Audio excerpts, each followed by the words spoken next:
हत्या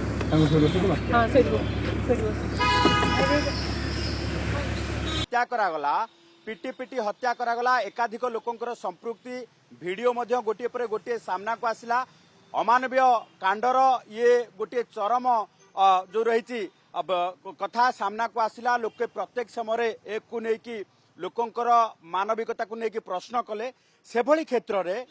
ये गोटे योजनाबद्ध हत्याकांड बोली सौम्यरंजन परिवार लोके अभियोग करुछंती तारि भितरे क्राइमब्रांच प्रत्येक दिग को लेकिन तदंत करुछि तेणु ये तीन मुख्य अभियुक्त कहुवा पंचानन बड़जेना ओरफ कालिया स्काइला पति एवं विस्मय महांती ये तीन जन को जितेबाला क्राइमब्रांच आइडेंटिफाई करिछि जे ये तीन जन होउछंती मुख्य अभियुक्त कारण होउछि जे जीआरपी कांस्टेबल सौम्यरंजन स्वाई जितेबाला प्रथमे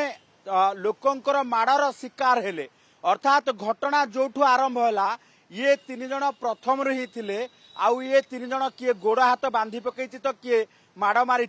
एवं किए अमनिष भावे माड़ मारिबा परे जेतेबेले जो रही बाउंश बल्हारे टेकिकी डालारे जो ट्रक डालारे लदा जाइछि से भली स्थिति रे मध्य संपृक्त अछंती तेणु यही तीन जन को वर्तमान 2 दिन रिमांड रे नहीं क्राइमब्रांच जेतेबेले जेरा करिवो जेरारे तीनोटी दिग को देखिबो प्रथमतः सेमाने पूर्वरु जीआरपी कांस्टेबल सौम्यरंजन को चिन्ही थिले कि द्वितीयतः सेमानंकु सेठाकु किए डाकिथिला तृतीयतः या भितरे किछि योजना अछि ना घटना परे लोक माने जो होईछि जे अकस्मात किंबा आकस्मिक भावे सेठी रुंड हो गले तत्क्षणात रुंड हो गले एवं सौम्यरंजन को पिटी पिटी हत्या करदेले ये तीनोटी उत्तर जानिबा पाई तीन जन को जेरा करा जिवो एवं जेरा सहित आउ को माने संपृक्त अछंती जो माने एबे भी फेरार अछंती तार मध्य तालिका जानिबा पाई चेष्टा करिवो क्राइम ब्रांच तेणु क्राइम ब्रांच रो जो स्वतंत्र टीम गठन करा जायछि सौम्यरंजन स्वाईंकर हत्या मामला को लेकी से टीम 2 दिन धरिकी पचराउचरा करिवो पचराउचरा सहित सेमानको प्रथम प्रश्न रहिवो जे सेमानको किए कॉल करिथिला सेटिकी जिबा पाई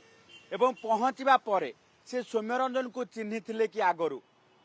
कारण आक्रोशमूलक भावे सौम्यरंजन को माड़ मरा जाइथिबा जो अभियोग आसुची से अभियोगर सत्यासत्य केते रहिछि क्राइम ब्रांच तार तदंत करिवार आवश्यकता रहिछि तेणु एभली स्थिति रे वर्तमान क्राइम ब्रांच 2 दिन धरिकी ये जो 3 अभियुक्त को रिमांड रे नेछि क्राइम ब्रांच पाई ये होछि गुरुत्वपूर्ण दिन कारण मे 7 तारिख रु आज आम जदि देखा जून 30 जाई कि जुलाई 1 तारिख हेलानी मामला रे ए पर्यंत 20 जन को गिरफ्त करा जाई सारलानी तथापि मध्य परिवार लोके अभियोग करुछंती या भितरे जो चक्रांत अछि षडयंत्र अछि से षडयंत्रटी को क्राइम ब्रांच भेद करि पारि नाही तेणु सौम्यरंजन को सहित थिबा तांकर जे सांग ओम प्रकाश को लेकिन जितेबाला सन्देह उपजी ओम प्रकाश को कहीं देखो ये 3 जन को मुख्य अभियुक्त भावे विवेचना एथि करा जाउची जे घटनार प्रथम ही 3 जन जाइकी सेठी पहुंची थिले ता परवर्ती समय लोक माने गोटे पर गोटे जाइकी सेठी भिड़ हेबा सहित 50 रु 60 लोक सौम्यरंजन को घेरी जाइथिले तेणु ये 3 जन को मुख्य अभियुक्त भावे क्राइम ब्रांच एथि धरुची हुए तो एई माने सौम्यरंजन को चिन्ही थिले एवं चक्रांत करने सहित षडयंत्र करने सहित अन्य लोक मानकु सेठाकु फोन करके डाकी थिले जार प्रमाण क्राइम ब्रांच पाइबा परे ये 3 जन को मुख्य अभियुक्त भावे विवेचना करुची मुख्य अभियुक्त भावे प्रमाण पाइची एवं ये 3 जन को वर्तमान पचराउचरा करने परे पूरा घटनार रहस्य क्राइम ब्रांच भेद करि परिबो तेणु ये 3 जन को 2 दिन रिमांड रे नहीं पचराउचरा करबा पाई कोर्ट को निकट रे आवेदन करा जायतिला कोर्ट ये निर्देश देबा परे कोर्ट कर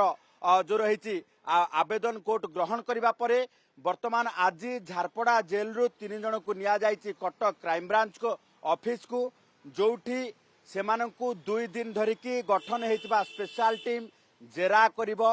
विभिन्न जो रही प्रश्न को लेकिन पचराउचरा करिवो उत्तर जानिबा को चाहिबो तेणु तीन मुख्य अभियुक्त ही कहिबे जे सौम्य रंजन हत्या मामला भितरे बड़ षडयंत्र अछि ना नाई, जदि अछि किए करिथिला षडयंत्र, आउ से षडयंत्र पछर असल कारणटी कौन, सौम्य रंजन को से माने चिन्हिथिले ना नाई, चिन्हिबा परे सेठी आक्रोशमूलक भावे ताकू आक्रमण